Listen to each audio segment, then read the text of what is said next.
আওয়ামী লীগের নেতা কর্মী সমর্থক ছাড়াই তাদের যে সংখ্যা, আজকে যদি আমি ধরে নেই যে আমার জায়গায় 100 জন দাঁড়িয়ে যাবে, তাহলে ভয় নেই।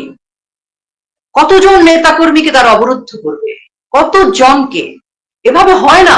আজকে শুনলাম 14 জোটকে নিয়ে বলছে, আজকে বাম দলদেরকে নিয়ে বলবে, বিএনপি কে নিয়ে বলবে, কাকে নিয়ে বলবে না? কে নিরাপদ এই বাংলাদেশে? আমাদের বাঁচার, আমাদের স্বাভাবিকভাবে জীবনযাপনের যেমন নিশ্চয়তা নেই, স্বাভাবিক মৃত্যুরও নিশ্চয়তা নেই এসে। এটা বাংলাদেশ আওয়ামী লীগের একজন কর্মী রোকেয়া প্রাচীর জন্য শুধু না, আজকে বাংলাদেশের আওয়ামী লীগের নেতা কর্মী, সমর্থক এবং সাধারণ আপামর জনসাধারণ কারো জীবনের কোনো নিশ্চয়তা নেই, মৃত্যুরও নিশ্চয়তা নেই। আপনি বাংলাদেশে স্বাভাবিকভাবে মৃত্যুবরণ করবেন? অসম্ভব, অনিশ্চিত। আর স্বাভাবিক জীবন তো আরো অনিশ্চিত। কাজে এখন আমরা জীবন আর মৃত্যুর ঊর্ধ্বে চলে গেছি। কি হবে, কি হবে? আর কি বাকি আছে? আমাদের কার্যক্রম নিষিদ্ধ, ঠিক আছে, কিন্তু আমরা নাকি ফেসবুকেও লিখতে পারবো না, সোশ্যাল মিডিয়ায় কিছু বলতে পারবো না, আমরা কোথাও কিছু করতে পারবো না। একে কি বলে? স্বৈরাচার বলে না? শুধু লেখা না তো, আপনি যদি কোনো মন্তব্য করেন, সামাজিক যোগাযোগ মাধ্যমে কারো ফেসবুক স্ট্যাটাসে মন্তব্য করেন, এর জন্য আপনাকে শাস্তি দেওয়া। কাজেই আমি মনে করি যে এই যে দুঃশাসন, এই যে যে কোনো শব্দ নেই, যে স্বৈরাচার তন্ত্র, এটা শুধু আওয়ামী লীগের ক্ষেত্রে প্রযোজ্য না। আজকে বাংলাদেশের 20 কোটি জনগণের মধ্যে সকল জনগণের জন্য এটি প্রযোজ্য। এজন্য আমার খারাপ লাগছে। শুধু যদি এটা আওয়ামী লীগ হতো তাহলে খারাপ লাগতো না, কারণ আওয়ামী লীগ তো এই সমস্ত সংগ্রাম করে অভ্যস্ত একটা রাজনৈতিক দল। আইয়ুব খান, ইয়াহিয়া খানের সাথে যুদ্ধ করে এসেছে, বাংলাদেশের জন্ম দিয়েছে। কাজে আওয়ামী লীগের ভয় নেই, কিন্তু ভয়, কষ্ট, খারাপ লাগাটা হচ্ছে, মন খারাপটা হচ্ছে, হৃদয় রক্তক্ষরণ হচ্ছে বাংলাদেশের জন্য এবং আপামর জনসাধারণের জন্য। যখন আমাদের এই বাংলাদেশের উপরে যখন এই খড়গটা নেমে আসছে, সাধারণ মানুষ কি ভুক্তভোগী হবে না? অবশ্যই। আজকে সবাই অরক্ষিত, সবাই। রোকেয়া প্রাচী 5ই আগস্ট বঙ্গবন্ধু কন্যা শেখ হাসিনাকে বাংলাদেশ সশস্ত্র বাহিনী নিরাপদে প্রধানমন্ত্রীর মর্যাদায় পাশের দেশে রেখে এসেছেন এবং বাংলাদেশ বিমান বাহিনীর কর্মকর্তারা সাথে ছিলেন। সেখানে তার নিরাপত্তা নিশ্চিত হওয়ার পর তারা বাংলাদেশের এয়ারক্রাফট গুলো সঙ্গে নিয়ে দেশে ফিরে এসেছেন।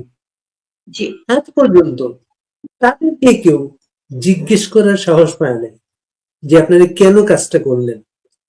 কিন্তু সারা দেশের আওয়ামী লীগের নেতা কর্মী, সাধারণ নেতা কর্মী, তাদের উপর হামলা হচ্ছে, মামলা হচ্ছে, নতুন একটা শব্দ তৈরি করা হয়েছে, মব জাস্টিস, আসলে মব সন্ত্রাস। এবং আপনি রোকেয়া প্রাচী সহ সীমিত, আপনি শুরু করেছিলেন, তারপর আরো কয়েকজন এসেছেন সামনে, সীমিত কয়েকজন মানুষ প্রতিবাদ করেন, অনলাইনে আসেন এবং বাংলাদেশে কিছু কিছু এলাকায়, সারা বাংলাদেশে না কিন্তু কিছু কিছু এলাকায় কিছু কিছু নতুন প্রজন্মের ছেলে মেয়ে প্রতিবাদ তৈরি করেছে, পোস্টার লেখে, দেয়াল লিখন লেখে। এই সীমিত প্রতিবাদটাকে এত ভয় লাগলো যে অতঃপর দলটাকে, দলের কার্যক্রমটা নিষিদ্ধ করতে হলো। এখানে অনেকগুলো কারণ আছে। একটা হচ্ছে যে দেখেন, বঙ্গবন্ধু কন্যা যে এখনো সংবিধান অনুযায়ী প্রধানমন্ত্রী, সেটা আমরা যেমন নিশ্চিত করে জানি, তারাও নিশ্চিত করে জানে বলে তাদের এত ভয়। তারা জানে যে বাংলাদেশ আওয়ামী লীগ এরকম একটা রাজনৈতিক দল যে তাদেরকে যদি কার্যক্রম সহ নিষিদ্ধ করে ফেলা হয়, তারপরও বাংলাদেশ আওয়ামী লীগ জেগে উঠবে। সেই ভয় থেকে, আসলে ভয়টা পেয়েছে তারা, তাদের ভয়, তাদের নিরাপত্তাহীনতা। তারা যদি একদম একা একাও নির্বাচন করে, তারপরও তারা টিকতে পারবে না। তারা জানে আওয়ামী লীগকে পুরোপুরি যদি নাই করে দেয়া না হয়, তাহলে তারা তাদের যে দুঃশাসনের রাজনীতি, তাদের যে দুঃশাসনের দখলবাজ, বা তারা যেভাবে দখল করে আছে বাংলাদেশকে, এবং দখল করে বাংলাদেশকে তারা আসলে বিকিয়ে দিচ্ছে, সেটি তারা পারবে না। সেই কারণেই তারা কিন্তু বাংলাদেশ আওয়ামী লীগকে এত ভয় পাচ্ছে। বাংলাদেশ আওয়ামী লীগের নেতা কর্মী, শুধু ধরেন এমন একটা ইউনিয়ন, যে ইউনিয়নের ধরেন একদম 57 নম্বর যে কর্মীটি, সেই 57 নম্বর কর্মীকেও তাদের ভয়, যে এই কর্মীটিও জেগে উঠতে পারে। তো সেই কারণে আমার মনে হয় যে ওরা আসলে ভয় পেয়েছে, তাদের নিরাপত্তাহীনতা আছে, তাদের ভয় অনেক বেশি। তারা মনে করছে যে তাদের ভুল ত্রুটি, অন্যায়, অবিচার, দুঃশাসন, নির্যাতন, নিপীড়ন, মব কিলিং এবং 5 তারিখ থেকে শুরু করে অগস্টের প্রথম সপ্তাহে যেভাবে পুলিশকে হত্যা করেছিল, এই সকল কিছু মিলে তারা তারপরও ইন্ডেমনিটি দিয়েও তারা জানে যে দেশের মানুষের কাছে তারা সুবিচার পাবে না, ইতিহাসের কাছে পাবে না। তো আওয়ামী লীগকে ভয় পেয়ে তারা এটা করছে। এবং আরেকটা কথা আমি বলতে চাই, সেটি হচ্ছে যে তাদের যে চক্রান্ত, এখন আওয়ামী লীগ যদি চুপ করাতে পারে, তাহলে সেই করিডোর চক্রান্ত, চিটাগং বন্দরের চক্রান্ত, সেন্ট মার্টিনের চক্রান্ত, বাংলাদেশকে জঙ্গিবাদের যে অভয়ারণ্য করবার যে চক্রান্ত, এবং বাংলাদেশের অর্থনীতিকে ধ্বংস করা, বাংলাদেশের ইন্ডাস্ট্রিগুলোকে ধ্বংস করা, সকল কিছু তারা খুবই আরাম করে করতে পারবে। এবং আজকের বাংলাদেশকে তারা গোলাম আজমের বাংলাদেশ বলেছে, যে গোলাম আজমের বাংলাদেশে আওয়ামী লীগের ঠাঁই নেই। তো গোলাম আজম তো পূর্ব পাকিস্তানের সময়, আজকে বাংলাদেশে গোলাম আজম কোত্থেকে আসলো? যুদ্ধাপরাধীর বিচারের প্রশ্ন তো এসেছে 1971 সালের বিষয়ে। 1971 সালের পরাজিত শত্রুরা রাজাকার যুদ্ধাপরাধীর বিচারের প্রশ্নে যারা মানে সেই মীমাংসিত ব্যক্তিদেরকে নিয়ে এখন তাদের বাংলাদেশ হয়ে গেল। তার মানে তারা আজকে সবচেয়ে বড় বিষয় হচ্ছে যে ছাত্রদেরকে, যে বাবা মাদেরকে, যে সাধারণ মানুষকে তারা প্রতারিত করেছিল, রাজপথে নিয়ে এসেছিল কোটা আন্দোলনের নাম করে, তাদেরকে কি তখন বলেছিল আমরা আসলে এটা গোলাম আজমের বাংলাদেশে রূপান্তরিত করব, আমরা এটাকে যুদ্ধাপরাধীর বাংলাদেশে রূপান্তরিত করব, আমরা এদেশে মুক্তিযোদ্ধাদের রাখবো না, এখানে কোনো শহীদ পরিবার থাকবে না? বলেনি। জবাব কিন্তু এখন তাদেরকে প্রতিটা জনগণকে দিতে হবে। আমাদেরকে যে আঘাতটা তারা করেছে, সে আঘাত থেকে আমরা সামলে উঠবো, হামলা মামলা থেকেও আমরা সামলে উঠবো। বললাম তো, হয়তো 1 লক্ষ মানুষ নাই হয়ে যাবে, কিন্তু বাংলাদেশের বাকি জনগণকে কি করবে? যে মা তার সন্তানকে নিয়ে রাজপথে এসেছিলেন, যিনি রাজনীতি বোঝেন না, তিনি ভেবেছিলেন যে দেশে নতুন কিছু ঘটবে, সেই নতুন কিছু কি এই গোলাম আজমের বাংলাদেশ? সেই মা কি জানতো যে এটা গোলাম আজমের বাংলাদেশ, যে বাংলাদেশে গোলাম আজমদের জন্য উনার কোনো একজন বোন কিংবা উনার কোনো একজন আত্মীয় ধর্ষিতা হয়েছিলেন? আমাদের বাংলাদেশে কিন্তু ঘুরে ফিরে আমরা সবাই শহীদ পরিবারের সন্তান, সবাই মুক্তিযোদ্ধা পরিবারের সন্তান। এত এই যে শহীদ পরিবার, মুক্তিযোদ্ধা পরিবার, বীরাঙ্গনা পরিবার, জবাব তো দিতে হবে। এখন জবাব তাদেরকে দিতে হবে, আমাদের কাছে দিতে হবে, জনগণের কাছে দিতে হবে। এখন তো আমি জনগণ, আমি একজন শিল্পী, আমাকে আওয়ামী লীগ কাউন্ট করতে দিবে না। আমি রোকেয়া প্রাচী একজন অভিনয় শিল্পী, আমি রোকেয়া প্রাচী একজন মুক্তিযোদ্ধার সন্তান, আমি রোকেয়া প্রাচী আমার এনআইডি বাংলাদেশের, আমি বাংলাদেশের পাসপোর্ট হোল্ডার, আমি বাংলাদেশের বিষয়ে কথা বলার অধিকার রাখি। এখন একজন শিল্পীর মুখ কিভাবে আটকাবে? একজন সাধারণ নাগরিকের মুখ কি করে আটকাবে? ঠিক আছে, আমার আজকে আওয়ামী লীগ নাই আমার পিছনে, আওয়ামী লীগের সাইনবোর্ড বন্ধ, তাতে কি? আমি তো একজন শিল্পী, আমি একজন স্ক্রিপ্ট রাইটার, একজন পরিচালক, আমি একজন বাংলাদেশের নাগরিক, মুক্তিযোদ্ধার সন্তান। আমার কাছে জবাব দিতে হবে না? আমার মতো এরকম অসংখ্য সাধারণ মায়েরা, মেয়েরা, বোনেরা, ভাইরা সকলেই দাঁড়িয়ে যাবে। এটা হীরক রাজার দেশের চাইতেও বড় স্যাটায়ার হয়ে যাচ্ছে। এভাবে হয় না। যে স্বৈরাচারী তন্ত্র তারা করছে, যে মব দিয়ে তারা শাহবাগে, যমুনায়, যেখানে নিষিদ্ধ সমাবেশ করা, সেখানে আলটিমেটাম দিয়ে, সেখানে মবের হুমকি দিয়ে রাষ্ট্রকে, তারা আজকে যে জিনিসটাকে মানে সফল, তারা মনে করছে তারা সফল। কিন্তু আপনি আমাকে বলেন তো, আপনি যদি একটা অফিসে চাকরি বৈধ না হয়, আপনার কোনো, আপনি কাউকে কোনো বিল কি স্যাংশন করতে পারেন? পারেন না। উনি যে চেয়ারে বসেছেন, ওই চেয়ারটাই তো বৈধ না, উনার চেয়ারে বসাটাই বৈধ না, উনার সিগনেচারটা বৈধ না। উনি কি করে বলে আমরা নাই? আমাদেরকে নাই করতে হলে উনাদেরকে আসলে প্রায় 12 কোটি মানুষকে নাই করে দিতে হবে বাংলাদেশ থেকে, মিনিমাম 12 কোটি মানুষ মিনিমাম নাই করে দিতে হবে। সারা বিশ্বের যত আওয়ামী লীগ আছে, সমর্থক আছে, প্রবাসী বাঙালিরা আছেন, প্রবাসী বাঙালিরা আমাদের বাংলাদেশে রেমিটেন্স দেন, তাদের প্রবাসী বাঙালিদের কাজের টাকা, রুটি রুজির সেই ঘাম ঝরানো টাকায় বাংলাদেশ চলে, তাদেরকে নাই করে দিতে হবে। কত বাঙালিকে, কত মানুষকে নাই করে দিবে তারা? শুধু কি রাজাকারের বাংলাদেশ হবে এটা? যুদ্ধাপরাধীর বাংলাদেশ?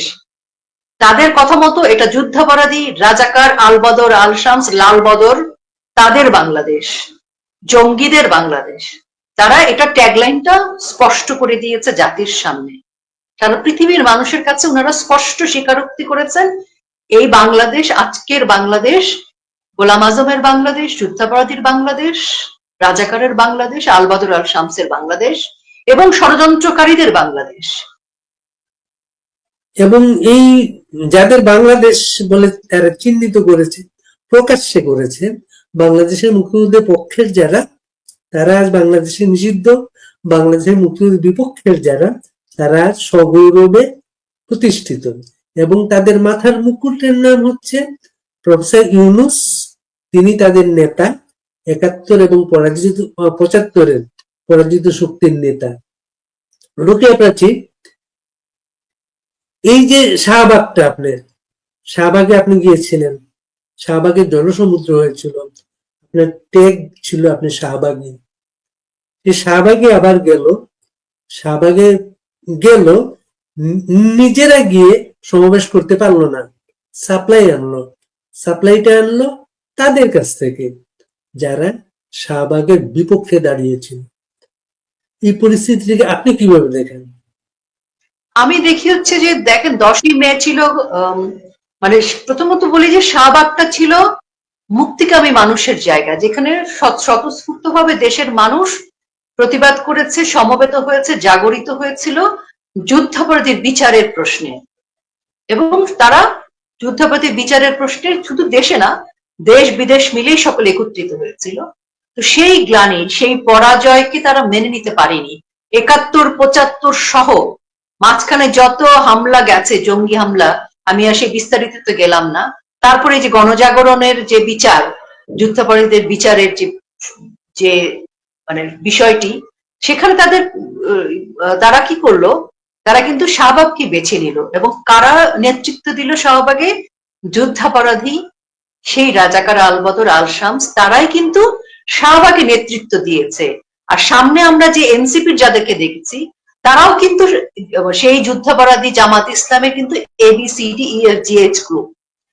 তার মানে বিষয়টা স্পষ্ট, নেতৃত্ব দিয়েছে সেই যুদ্ধাপরাধীর দল, নেতৃত্ব দিয়েছে তারাই যারা যুদ্ধাপরাধীর বিচার চায়নি, যারা বাংলাদেশ রাষ্ট্রের বিপক্ষে ছিল, যেগুলো সব প্রমাণিত সত্য। আজকে এগুলো সবই প্রমাণিত সত্য, জনগণের সামনে এগুলো এখন স্পষ্ট। এখন জনগণ, আমি দেখেছি যেদিন কার্যক্রম নিষিদ্ধের ঘোষণাটা আসলো, তারপর সোশ্যাল মিডিয়া অনেককে আমি লিখতে দেখেছি, এতদিন আওয়ামী লীগ করিনি, আজ থেকে আমি আওয়ামী লীগ করবো, আজ থেকে আমিও আওয়ামী লীগ, এরকম অনেক মানুষের নতুন করে পরিচয় পেয়েছি। তো আমার মনে হয়েছে আমাদের যে বলছি না যে আমরা 2 লক্ষ হয়তো এবার এই ধাক্কায় হয়তো নাই হয়ে যাব, কিন্তু 2 লক্ষের বেশি কিন্তু আমাদের সঙ্গে যুক্ত হয়েছে, 2 কোটির বেশি মানুষ যুক্ত হচ্ছে, যারা নতুন করে আওয়ামী লীগ করবে, আওয়ামী লীগের সমর্থক হবে।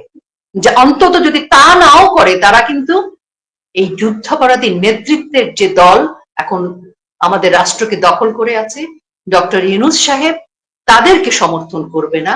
এটি আপনাকে আজকে আমি বলে যাচ্ছি, ইতিহাস সাক্ষী। মানে মানুষ যখন অতিরিক্ত বেড়ে যায়, তখন প্রকৃতি সেই ভান নেয় না। আমরা যদি ধর্মের কথা বলি, আল্লাহ বলছেন যে সীমা লঙ্ঘন করো না, আল্লাহ সীমা লঙ্ঘনকারীকেও পছন্দ করেন না। কাজে সীমা লঙ্ঘনটা এমন একটা জায়গায় চলে গেছে যে সেই জবাবটা দেখার জন্য আমরা এখন অপেক্ষা করছি। সেই জবাব হয়তো আমরা দিব, সেই জবাব হয়তো আপনি দিবেন, সেই জবাব হয়তো অন্য কেউ দিবে, আমরা জানি না কে দিবে, কিন্তু জবাব হবে। জবাবহীন ভাবে এই যে ঘটনাটি ঘটালো, তারা যুদ্ধাপরাধীর বাংলাদেশ বানিয়ে দিল, রাজাকারের বাংলাদেশ বানিয়ে দিল। বঙ্গবন্ধু কন্যা যখন বলেছিলেন তাহলে কি কোটার কি রাজাকারের নাতিপুতিরা নেবে, সেই কথাটাকে ভিন্ন ভিন্ন ভাবে ব্যাখ্যা করে বঙ্গবন্ধু কন্যার বিরুদ্ধে নিয়ে যেভাবে ব্র্যান্ডিং করেছিল তারা, কিন্তু আজকে তারা প্রমাণ করলো যে আমরা রাজাকারের নাতিপুতিরাই আমরা রাজাকাররাই, যুদ্ধাপরাধীরাই চেয়েছি এবং সব সময় মুক্তিযুদ্ধে বাংলাদেশের বিপক্ষে ছিল তারা, সেটি তারা প্রমাণ করে দিয়েছে। তারা শাহবাগ করলে কাফের হয় না। শাহবাগে যুদ্ধাপরাধীর বিচার চাইলে আমরা কাফের হই, কিন্তু যখন তারা শাহবাগে বসে মুক্তিযুদ্ধের দল স্বাধীনতার বিপক্ষে যায়, দেশের বিরুদ্ধে যায়, তখন নাকি তারা কাফের হয় না, তাদের ঈমান শক্ত হয়। আল্লাহ কি বলছেন? দেশকে যে ভালোবাসে না, যে দেশের বিরুদ্ধে যায়, সে সবচেয়ে বড় বেঈমান। তা আমাদের ঈমান আল্লাহ ঠিক রেখেছে, ঠিক থাকবে, তাদের ঈমান নিয়ে প্রশ্ন আছে। 10 মে এমন একটা দিন বেছে নিল তারা আওয়ামী লীগ নিষিদ্ধের জন্য। 10 মে বাংলাদেশে একটা ফাঁসি হয়েছিল। 10 মে মতিউর রহমান নিজামী, দেশের প্রধান যুদ্ধাপরাধীদের একজন, ফাঁসি হয়েছিল। মতিউর রহমান নিজামী 71-এ কি ছিলেন, কি বলতেন, সেটা তাদের দৈনিক পত্রিকা সংগ্রামের ফাইলে উল্লেখ করা আছে। সেই দিন তারা বেছে নিল মুক্তিযুদ্ধের যে দলটা নেতৃত্বে বাংলাদেশ স্বাধীন করেছে সেই দলকে নিষিদ্ধ করার জন্য। রুকেয়া প্রাচী ছাত্রলীগ নিষিদ্ধ করা হয়েছে, বেশ কিছুদিন হয়ে গেছে। ছাত্রলীগ নিষিদ্ধ না, ছাত্রলীগের ছেলে পেলে সারা বাংলাদেশে সক্রিয় আছে। তারা মিছিল করে, তারা কর্মসূচি করে, তারা ফেসবুকে পোস্ট দেয়, নিষিদ্ধ করা যায় নাই। আওয়ামী লীগকে আজকে নিষিদ্ধ করে যে কথাগুলা গেজেট বিজ্ঞপ্তিতে বলা হয়েছে, এই করব সেই করব, আপনি কি মনে করে যে কথার হয়তো বললেন আপনি এখানে, যে যারা কখনো আওয়ামী লীগ করতো না তারা এসে বলছে আজ থেকে আমরা আওয়ামী লীগ করি। বাংলাদেশে আওয়ামী লীগ করা ছাড়া মানুষের কোনো বিকল্প কিছু নাই। এই এই যে গেজেট করে আপনাকে আটকানো গেল না, আপনি এখানে আসছেন, আপনি জানেন আপনার কি ব্যবস্থা নেওয়া হতে পারে। বাংলাদেশকে কি আটকানো সম্ভব এভাবে? না, মানুষকে কিন্তু আটকানো সম্ভব না। মানুষ হচ্ছে এমন একটা প্রাণী যার মন আছে এবং যার বিবেক বিবেচনা বোধ আছে, যার মস্তিষ্ক কাজ করে, হৃদয়ও কাজ করে। মানুষ আর পশুতে পার্থক্য কোথায়? পশু তার হৃদয় নিয়েও চিন্তা করে না, মস্তিষ্ক নিয়েও চিন্তা করে না, কিন্তু মানুষের হৃদয় রক্তক্ষরণ হয়, মস্তিষ্ক রক্তক্ষরণ হয়। এই জন্য মানুষকে আটকানো খুব কঠিন কাজ। মানুষকে যত বেশি ভয় দেখানো হয়, মানুষ তত বেশি অপ্রতিরোধ হয়ে ওঠে। মানুষকে যত বেশি আপনি ধমক দিবেন, মানুষ তত বেশি শির দ্বারা শক্ত করে দাঁড়াবে। কারণ মানুষ যখন জন্ম নেয়, পৃথিবীতে যখন জন্ম নেয়, সে কিন্তু ফাইট করে পৃথিবীতে আসে। মায়ের গর্ভে সে যে 9 মাস থাকে, ওখানে কিন্তু সে নিজে নিজে বাঁচার চেষ্টা করে, এবং তারপর যখন পৃথিবীতে ভূমিষ্ঠ হয়, সে সর্বোচ্চ ফাইটিংটা করে। মুরগির বাচ্চা জন্ম নিয়েই কিন্তু হাঁটা শুরু করে। মানুষের বাচ্চা কিন্তু জন্ম নিয়ে হাঁটতে পারে না, অনেক সময় লাগে তাকে শক্ত হয়ে দাঁড়াতে। কাজে মানুষের বাচ্চা বা মানুষ আমরা কিন্তু জন্মের যেদিন থেকে ভ্রূণ হিসাবে আমাদের জন্ম হয়, সেদিন থেকে আমরা ফাইটিংটা করে অভ্যস্ত। কাজে একজন মানুষ হিসাবে মনে করি মানুষকে আটকানো খুব কঠিন কাজ, এবং একজন মানুষ যদি আরেকজন মানুষকে আটকাতে চায়, সেটি হবে তার সবচেয়ে বড় ভুল সিদ্ধান্ত। আর আমাদের হারানোর কি আছে বলেন? আমাদের হারানোর কিচ্ছু নাই। জীবনের অনেক কিছু দেখে আসছি।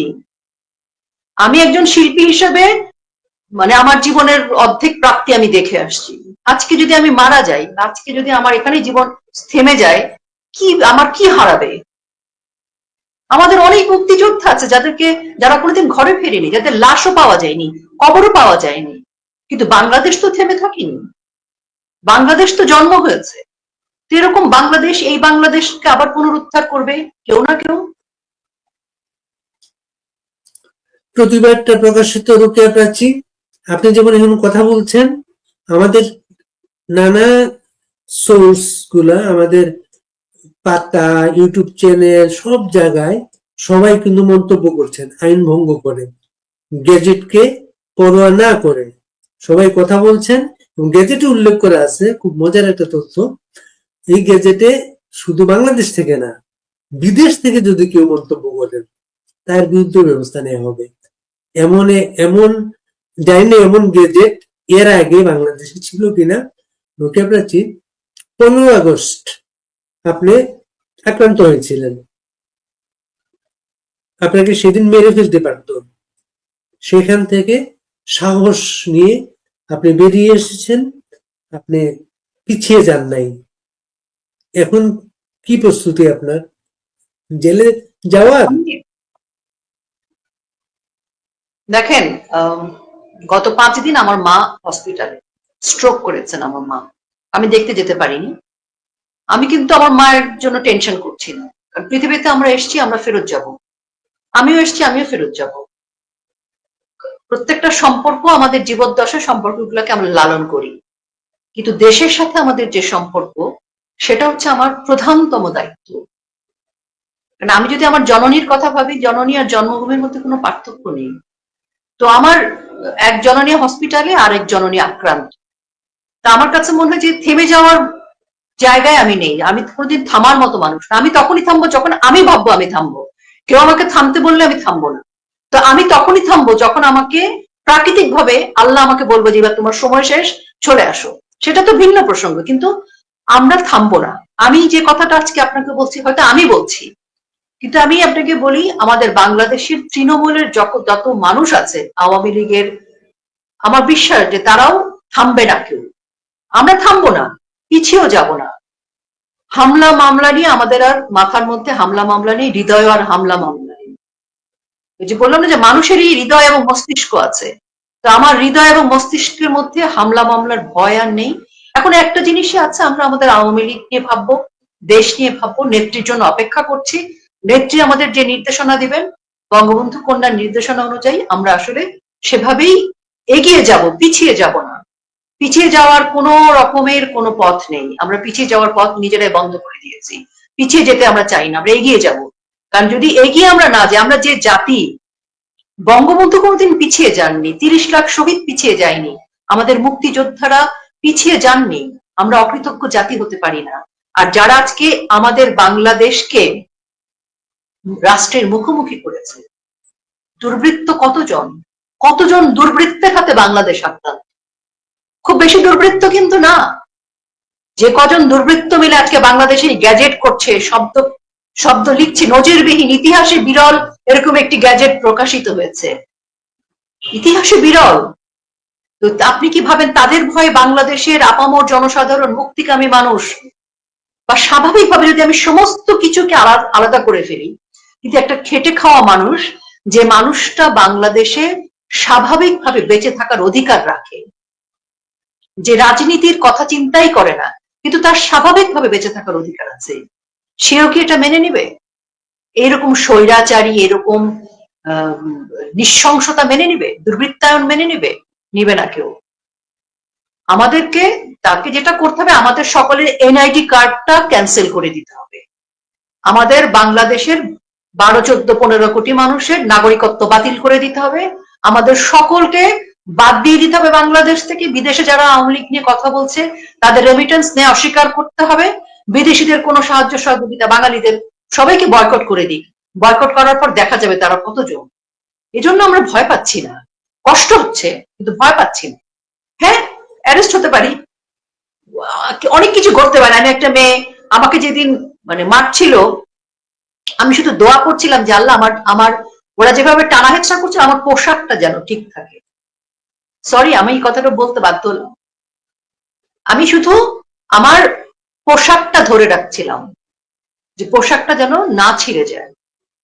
তখন আমরা দেখেছি অনেক মেয়ের পোশাক ওরা ছিঁড়ে ফেলেছে টানা হেঁচড়াতে। আমি আমার ওড়না জামাটা বারবার ধরছিলাম। তো সেজন্যই বলছি যে ওরা তো আসলে মান সম্মানটাও রক্ষা করে না। তো 71 সালে নারীদের সাথে যেরকম খারাপ আচরণ করছে, এখনো করছে, এখনো দেখছি আমরা ভিডিওতে।